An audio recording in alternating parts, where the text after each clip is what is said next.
Assalamu alaikum. Урматтуу мекендештерим, кыргыз элим. 3-4 күн болуп калды. Биз ошо TikTok тармагыны, TikTok сайтын жаптып деп уктук.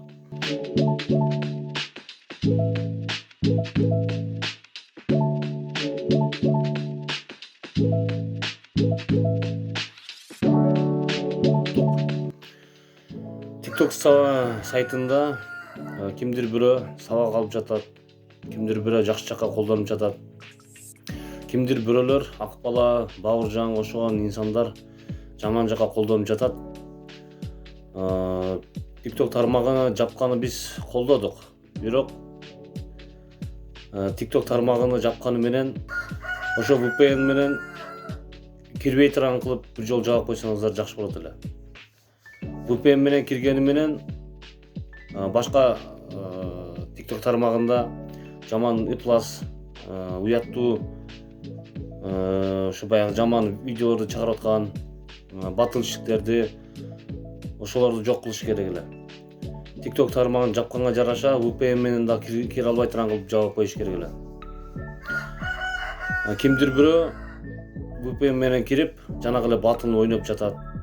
Карта оюндары, жанагы бир билет оюндары, арам оюндарды ойнотуп, биздин кыргыз элдерибиздин жаман жакка үгүттөп жатышат. Ар бир иште ошо жаман жакка үгүттөгөн болсо, алардын жазасын берип жатабыз.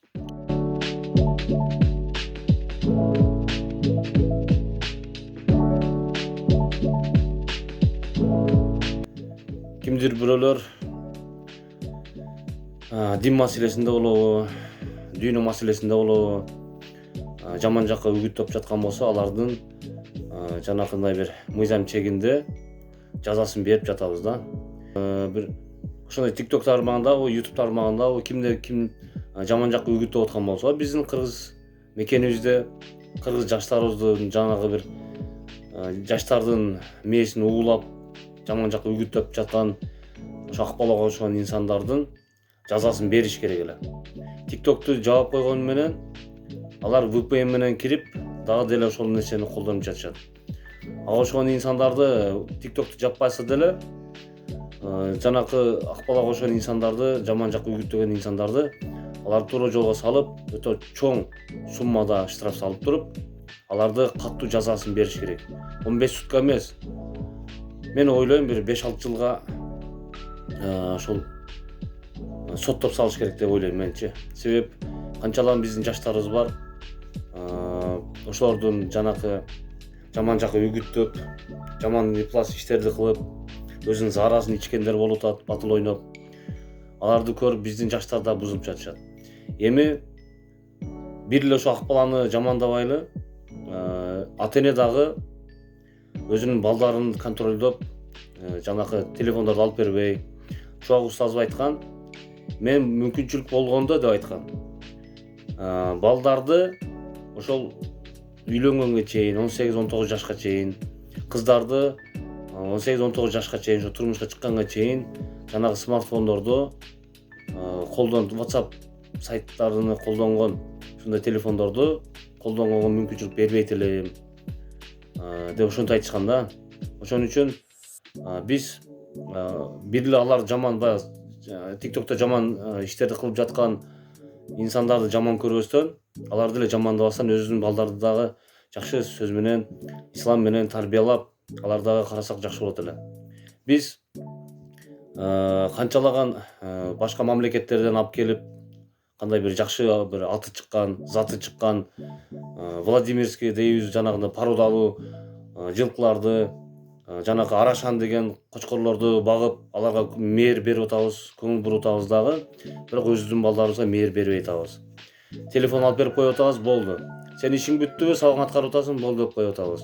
Чындыгында Арашанга караганда биздин балдарыбыз эртең кыямат күнү биз жооп беребиз ошо балдар үчүн. Арашан үчүн жооп бербейбиз. Жанакы чоң букалар бар, порода букалар, алар үчүн жооп бербейбиз кыямат күнү. Аллахтын алдында биз балдарыбыздын тарбиясы үчүн жооп беребиз. Балдардын саны эмес, сапаты боюнча жооп беребиз. Ошон үчүн туугандар, биз эч качан балдардын саны боюнча сүйүнбөстөн, бир инсан болсо да, бир бала болсоң дагы сапаттуу болсо, эртең ошол үчүн жооп беребиз туугандар. эртең артыңыздан Куран окуп, эртең сиздин бейишке киришиңизге себепчи болгон балдарды тарбиялашыбыз керек. Бала болобу, кыз болобу, ошо тарбиясына көңүл бурушубуз керек туугандар. Биз эми ак бала, Бауыржан, башкаларды жаман көрө бербестен, өзүбүздүн балдарга көңүл бурганыбыз жакшыраак болот. Биз телефон алып бербесек, балдарыбыз TikTokко кирбейт. Ошол туугандар, биз өзүбүздүн балдардын тарбиясына көңүл буралы. Ар кимди жамандабастан, кимдир бирөө TikToктон сабак алып жатат, кимдир бирөө жакшы жака колдонуп атат. Ошондой туугандар, если чындыгында TikTokко келип такала турган болсок, биздин Кыргызстан мамлекетинде TikToктун дагы жол жобосун табышыптыр. VPN менен кирип жүрүшөт туугандар. Ошого мен мамлекет башчыларыбызга, падышаларыбызга, Садыр Жапаров, Камчыбек Ташиттерге баарына кайрылат элем. Ошо VPN менен кошо жок кылыш керек. Мүмкүнчүлүк болсо TikTokко кире албай турган болот. VPN менен кире турган болсо дагы жок дегенде жанагы жаман жакка үгүттөгөн инсандардын жазасын күчөйтүп, аларды катуу жазага салыш керек, штрафка салыш керек. Ошону каалайт элем мен. Баарыңыздардан Аллах ыраазы болсун. Кыргыз элим эч качан биздин Кыргызстанда бөлө кырсыктардан Алла таала сактаган болсун. Эч качан жамандык болбосун. Ассаламу алейкум ва рахматуллахи ва баракатух.